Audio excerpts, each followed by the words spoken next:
मेरे प्यारे दोस्तों, आप सबका मेरे चैनल स्टोरी लवर्स में स्वागत है। ओके गाइस, एफएफ का नेक्स्ट पार्ट स्टार्ट करते हैं। लास्ट पार्ट में हमने सुना था कि लेंजा अपने भाई को विंग के नए दोस्तों के बारे में बताने वाला था। अब आगे कॉलेज ओवर होने के बाद सब अपने अपने घर चले जाते हैं। विंग सीधा अपने घर पहुंचकर अपनी मॉम से परमिशन लेता है पिकनिक जाने के लिए और कहता है, मॉम आप इस फॉर्म पर साइन कर दीजिए। मिसेस वी कहती है, क्या जियांगचंग जा रहा है इस पिकनिक में? विंग कहता है, मॉम उसकी क्लास नहीं जा रही। मिसेस वी कहती है, फिर तुम भी नहीं जा रहे। हमें पता है तुम कितने शैतान हो, हम कोई रिस्क नहीं ले सकते। पता नहीं तुम वहाँ कौन सा हंगामा करोगे। विंग कहता है, आई प्रॉमिस मॉम, मैं अच्छे से बिहेव करूँगा। ऐसे भी मॉम आज मैंने बहुत सारे दोस्त बनाए हैं, हम सब मिलकर एंजॉय करेंगे और हम एक दूसरे का ख्याल भी रख लेंगे। मिसेस वी जियांगचैंग पर कॉल लगाती है और पूछती है, विंग ने जिनसे दोस्ती की है वो कैसे लोग हैं? क्या वो लोग विंग का ख्याल रख सकते हैं? ये पिकनिक सेफ तो रहेगा ना विंग के लिए?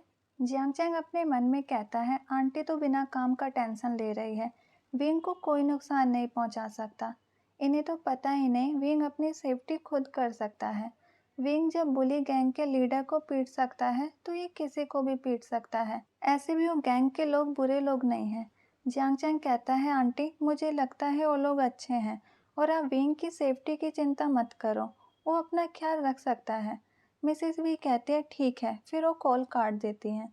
मिसेस वी विंग को परमिशन दे देती है और फॉर्म पर साइन कर देती है। विंग अपने रूम में जाकर लैंसिचैन पर कॉल लगाता है और कॉलेज में जो भी हुआ वो सब चीज़ें लैंसिचैन को बता देता है। विंग अपने नए दोस्तों के बारे में भी लैंसिचैन को बताता है। लैंसिचैन कहते हैं, बस तुम खुश रहो और अपना ख्याल रखो। विंग कहता है, गगा मैं बहुत खुश हूँ, मैं पिकनिक में अपने नए दोस्तों के साथ बहुत मस्ती करूँगा। काश आप भी पिकनिक स्पॉट पर आ पाते तो और भी मज़ा आता। लैंसिचैन कहते हैं, मैं अभी ऑफिस के कामों में बिजी हूँ, इसलिए मुझे नेक्स्ट वीक के बारे में कुछ नहीं पता, लेकिन अगर मुझे टाइम मिला तो मैं अपनी पूरी कोशिश करूँगा। दोनों काफ़ी देर बात करते हैं, फिर कॉल काट देते हैं। जब रात का समय होता है, लेंजा अपने ब्रदर का इंतज़ार कर रहा था, क्योंकि वो लैंसिचैन को विंग के दोस्तों के बारे में बताना चाहता था। जब लैंसिचैन घर पहुंचते हैं तो लेंजा उन्हें सीधे अपने कमरे में ले जाता है और एक छोटे बच्चे की तरह विंग की शिकायतें करने लगता है और कहता है, उसे लोगों की पहचान नहीं है, वो गलत लोगों से दोस्ती कर रहा है। आपको विंग को मना करना चाहिए, वो अच्छे लोग नहीं हैं, वो भरोसे के काबिल नहीं हैं। लैंसिचैन कहते हैं, लेंजा तुम इतनी टेंशन मत लो, विंग ने मुझे सब कुछ बताया है, वो सब अच्छे लोग हैं, बस वो सब नाटक करते थे कॉलेज के सामने बुली बनने का। उन्होंने कभी भी किसी को परेशान नहीं किया और ऐसे भी विंग उनसे दोस्ती करके खुश है। मेरा मना करना अच्छा नहीं लगेगा। अगर विंग को उसके नए दोस्त पसंद है तो हमें कोई प्रॉब्लम नहीं होनी चाहिए। ऐसे भी ये उसकी लाइफ है, हम कौन होते हैं डिसाइड करने वाले कि उसे किससे दोस्ती करनी चाहिए और किससे नहीं करनी चाहिए। इसलिए तुम ज़्यादा मत सोचो, वो अपना ख्याल रख लेगा। मैं अपने कमरे में जा रहा हूँ, मैं ऑफिस में बहुत ज़्यादा थक गया हूँ, तुम भी अपने कॉलेज के प्रोजेक्ट को कंप्लीट कर लो। ऐसा कहकर लैंसिचैन अपने कमरे में चले जाते हैं। लेंजा का चेहरा उतर जाता है। उसे लगा था लैंसिचैन उसका साथ देंगे और विंग को उन लोगों के करीब जाने से रोकेंगे, लेकिन ऐसा नहीं हुआ। विंग ने तो पहले ही लैंसिचैन को सब कुछ बता दिया है अपनी दोस्ती के बारे में। लेंजा कहता है, कोई बात नहीं, लेकिन मैं उस वेंचाओ को विंग के करीब नहीं आने दूंगा। वो विंग के सामने कुछ ज़्यादा ही शरीफ बन रहा है। मुझे पता है वो उस दिन पक्का विंग को प्रपोज करने आया था, लेकिन अब वो कह रहा है, मैं तो तुमसे दोस्ती करने आया था, तुमने मेरी बात सुनी ही नहीं। लेंजा कहता है, ये मुझे क्या हो रहा है, मैं हमेशा विंग के बारे में ही क्यों सोचता रहता हूँ। मैं एक मिनट के लिए भी उसे अपने दिमाग से क्यों नहीं निकाल पाता। विंग मुझे पागल कर देगा। कुछ दिन ऐसे ही बीत जाते हैं, सब कुछ नॉर्मल चल रहा था। विंग अपने दोस्तों के साथ मस्त था और लेंजा उसे हमेशा दूर से देखा करता था। वो बस पिकनिक के दिन का इंतजार कर रहा था। वो सोच रहा था कि उसे पिकनिक में पक्का मौका मिलेगा अपनी बातों को रखने का। फाइनली पिकनिक का दिन आ गया था। सब स्टूडेंट बहुत खुश थे। सारे स्टूडेंट पिकनिक जाने के लिए कॉलेज पहुंच गए थे, लेकिन विंग अभी तक नहीं पहुंचा था, वो लेट हो गया था। लेंजा अपनी बाइक से जा रहा था और बेंचा और उसके फ्रेंड एक कार में बैठ के जा रहे थे। सारे स्टूडेंट बस पे बैठ जाते हैं। मियाँ मियाँ बार बार विंग पर कॉल लगा रहे थे, लेकिन विंग फ़ोन पिक ही नहीं कर रहा था। लहंजा बस के अंदर जाकर विंग को देखता है, लेकिन विंग अंदर नहीं था। अगर विंग अंदर होता तो वो भी बस में ही बैठ जाता। लहंजा बस से नीचे उतर जाता है, उसके पीछे लिंगजाओ भी उतर जाती है। वो लहंजा के पास जाती है और कहती है, क्या हुआ तुम्हें? तुम किसी का इंतज़ार कर रहे हो क्या? लहंजा कहता है, तुम मेरे पीछे क्यों आई हो? कहीं बस स्टार्ट ना हो जाए, जाओ बस के अंदर बैठो। लिंगजाओ कहती है, तुम भी चलो। लहंजा कहता है, मैं बाइक से जाऊंगा। लिंगजाओ कहती है, मैं भी तुम्हारे साथ चलती हूँ। लहंजा कहता है, तुम्हें पता है ना, मैं तुम्हें अपने बाइक पर नहीं बिठाता। मुझे एक ही बात रिपीट करना पसंद नहीं है। अभी मेरा मूड खराब है, इसे और खराब मत करो, इसलिए जाओ बस के अंदर। लिंगजाओ को बहुत बुरा लगता है, क्योंकि उसे पता था लहंजा किसका इंतजार कर रहा है। क्योंकि वो देख सकती थी लहंजा कितना बेचैन है, वो कितनी कोशिश करता है विंग के पास जाने के लिए, लेकिन विंग हमेशा लहंजा को इग्नोर करता है। लिंगजाओ बस के अंदर चली जाती है। अभी उसे कोई भी आइडिया नहीं आ रहा था विंग से पीछा छुड़ाने का। बस के अंदर मियाँ मियाँ भी परेशान थी, वो विंग से कांटेक्ट नहीं कर पा रही थी। इधर विंग अपने मेंशन में भागा दौड़ी कर रहा था। वो आज बहुत ज़्यादा लेट उठा था। वो पिकनिक के लिए तैयार हो जाता है। मिसेस वी कहती है, विंग तुम चाहो तो ड्राइवर अंकल के साथ सीधा पिकनिक स्पॉट पर जा सकते हो। मुझे लगता है तुम बहुत ज़्यादा लेट हो गए हो। विंग कहता है, मॉम मैं इस पिकनिक को पूरा एंजॉय करना चाहता हूँ, इसलिए मैं बस में सबके साथ जाऊँगा। विंग टैक्सी पकड़ता है और कॉलेज पहुँच जाता है। लेकिन जब विंग कॉलेज पहुँचता है वहाँ कोई बस खड़ी नहीं थी। विंग सोचता है, ये क्या हो गया, लगता है बस चले गए। अब मैं क्या करूँ, मुझे वापस नहीं जाना। लहंजा विंग का इंतज़ार कर रहा था। लहंजा थोड़ी दूर में खड़े होकर सब कुछ देख रहा था। विंग अपने बैग के साथ खड़ा था। वो हिम्मत करता है और विंग के पास चला जाता है और कहता है, विंग पिकनिक की बस जा चुकी है, तुम लेट हो गए हो, मैं भी वहीं जा रहा हूँ, तुम मेरे साथ चलो, मेरे बाइक के पीछे बैठ जाओ। विंग कहता है, तुम चले जाओ, मैं टैक्सी कर लूँगा, तुम परेशान मत हो, मैं खुद चला जाऊँगा। लहंजा कहता है, लेकिन मैं तुम्हें ले जा सकता हूँ, मुझे कोई दिक्कत नहीं है। इतने में वैनचाओ की कार भी वहीं आ जाती है। वैनचाओ कहता है, विंग तुम यहाँ क्या कर रहे हो, तुम सबके साथ नहीं गए? विंग कहता है, मेरी बस छूट गई, मैं लेट हो गया था। वैनचाओ कहता है, आओ हमारे साथ चलो। विंग कहता है, ठीक है, मैं भी चलता हूँ तुम लोगों के साथ। लहंजा कहता है, विंग उस कार में पहले ही 5 लोग हैं, तुम्हें दिक्कत होगी, तुम मेरे साथ चलो। विंग कहता है, लहंजा तुम जाओ, मुझे कोई प्रॉब्लम नहीं होगी, ये सब मेरे दोस्त हैं, हम सब एडजस्ट कर लेंगे, हम पिकनिक स्पॉट पर मिलते हैं। ऐसा कह के विंग वैनचाओ की कार में बैठ जाता है। लहंजा पूरे रास्ते वैनचाओ की कार का पीछा कर रहा था, क्योंकि उसे बुली गैंग पर कोई भरोसा नहीं था। बुली गैंग और विंग पूरे रास्ते मस्ती करते हुए जा रहे थे। अब वो सब बहुत अच्छे दोस्त बन गए थे। अब विंग को लहंजा से कोई दिक्कत नहीं थी, फिर भी वो उसके साथ कंफर्टेबल नहीं था, क्योंकि उनकी फर्स्ट मीटिंग का असर उस पर अभी भी था। ऊपर से लिंगजाओ विंग को बिल्कुल पसंद नहीं थी, इसलिए वो दोनों से थोड़ी दूरी बनाकर रखता था। वो कोई और मुसीबत नहीं चाहता था। कुछ समय बाद सब उस होटल में पहुंच जाते हैं जहां स्टूडेंट को रुकना था। हर स्टूडेंट को अपना रूम एक स्टूडेंट के साथ शेयर करना था। सब स्टूडेंट्स को रूम अलॉट हो चुका था।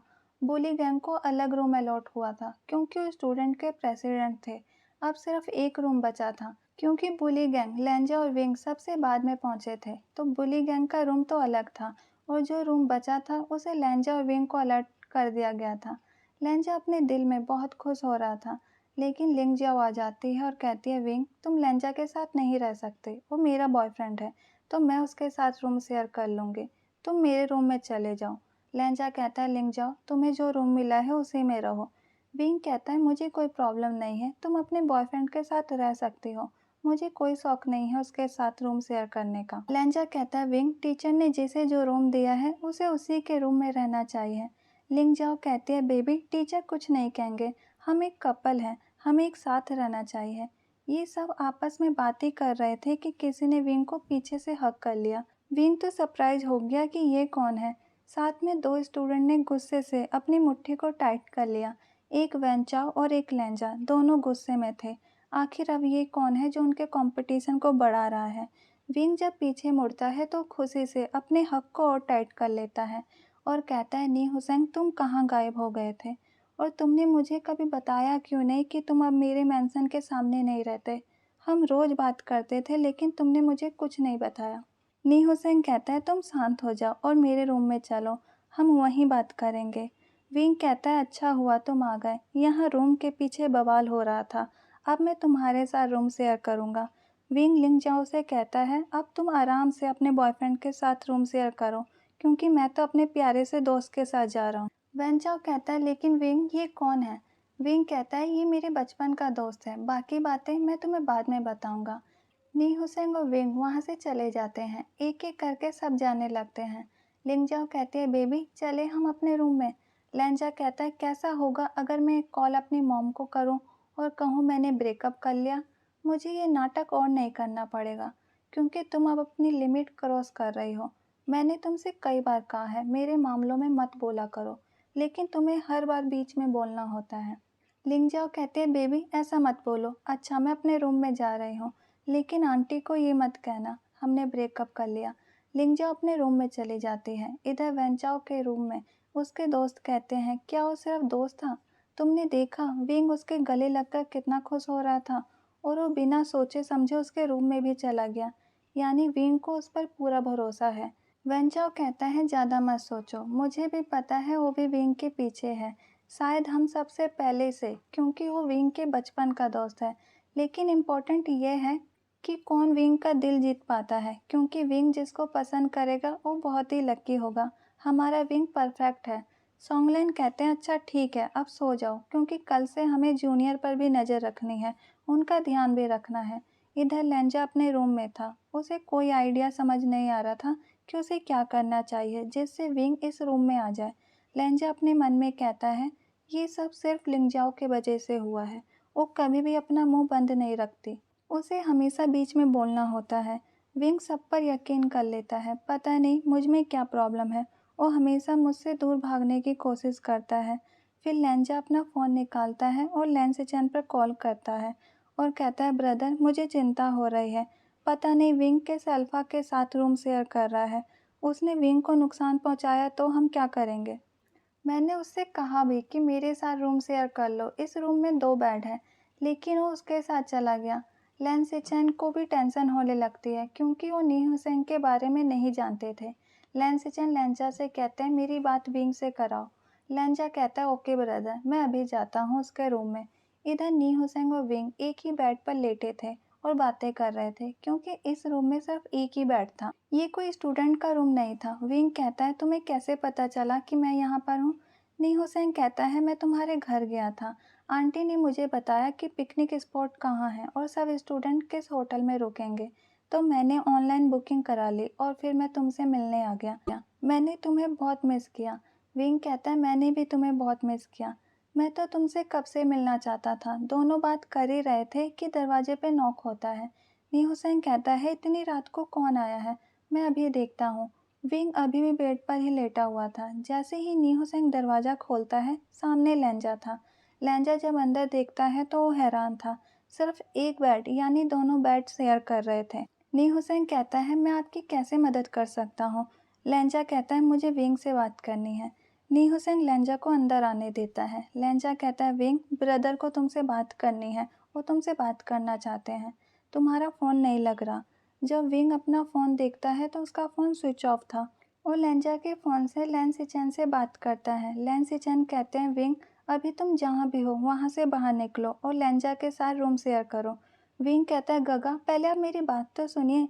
लैन सिचेन कहते हैं विंग मैंने जो कहा वो करो, मैं तुमसे बाद में बात करूँगा। विंग लैन सिचेन की रिस्पेक्ट करता था और उनकी हर बात मानता था, इसलिए वो कहता है ठीक है मैं लेंजा के साथ जा रहा हूँ। लैन सिचेन अपना फ़ोन काट देते हैं। विंग नी हुसैन से कहता है सॉरी लेकिन मुझे जाना होगा, मैं तुमसे कल बात करूँगा। नी हुसैन कहता है लेकिन तुम ऐसे क्यों जा रहे हो, और फ़ोन पे कौन था जिनकी बात तुम इतनी आसानी से मान गए? नी हुसैन विंग से बहुत सारे सवाल पूछने लगता है। विंग कहता है उनका नाम लैंसे चैन है, इनके एल्डर ब्रदर, और मैं उनकी बहुत रिस्पेक्ट करता हूँ, इसलिए मैं उन्हें कोई भी बात के लिए मना नहीं कर पाता। वो मेरी बहुत ज़्यादा केयर करते हैं। विंग लेंजा की तरफ गुस्से से देखता है और कहता है लगता है किसी ने गगा के कान भरे हैं, उन्हें कुछ तो ऐसा कहा है जिसके वजह से उन्हें इतनी रात को मेरे पास कॉल करने की जरूरत पड़ी। पता नहीं लोग अपने काम से काम क्यों नहीं रखते। लेंजा को पता था विंग उसे ताना मार रहा है, लेकिन वो विंग को किसी और अल्फ़ा के साथ रूम शेयर करने नहीं दे सकता था। विंग कहता है, नी हुसैन, बाकी की बातें हम बाद में करेंगे। अभी मैं जा रहा हूँ, ऐसे भी बहुत ज़्यादा रात हो गई है, हम सबको सो जाना चाहिए। तभी तो हम सब कल घूम पाएंगे। नी हुसैन कहता है, ठीक है, फिर हम कल मिलते हैं। विंग अपना सामान उठाता है और लेंजा के साथ चला जाता है। विंग और लेंजा अपने कमरे में पहुंच जाते हैं। विंग अपने बेड पर सारा सामान रखता है और कहता है, तुमने गगा से मेरी शिकायत क्यों की? लेंजा कहता है, मैंने कुछ नहीं किया, उनका फ़ोन आया था। उन्होंने तुम्हारे बारे में पूछा, तुम्हारा फ़ोन नहीं लग रहा था। वो पूछ रहे थे कि तुम कहाँ हो, तुम ठीक तो हो ना? तो मैंने बता दिया कि तुम किसी अनजान अल्फ़ा के साथ रूम शेयर कर रहे हो। विंग कहता है, वो अनजान नहीं है, वो मेरा बचपन का दोस्त है और हम इससे भी पहले रूम और बेड शेयर कर चुके हैं। लेंजा कहता है, वो सब मैं नहीं जानता, मुझसे जो पूछा गया वो मैंने बता दिया, इसलिए मुझ पर कोई ब्लेम मत डालो। विंग कहता है, तुमसे तो बात करना ही बेकार है, मैं भी पागल हूँ जो तुमसे बहस कर रहा हूँ। तुमने जानबूझकर मुझे परेशान करने के लिए ऐसा किया है ताकि मैं चैन से रात बिता ना पाऊँ। वहाँ कितना मज़ा आ रहा था। लेंजा कहता है, सो जाओ और ज़्यादा दिमाग यूज मत करो। ओके गाइज, आज का पार्ट यहीं रखते हैं। Bye, thank you.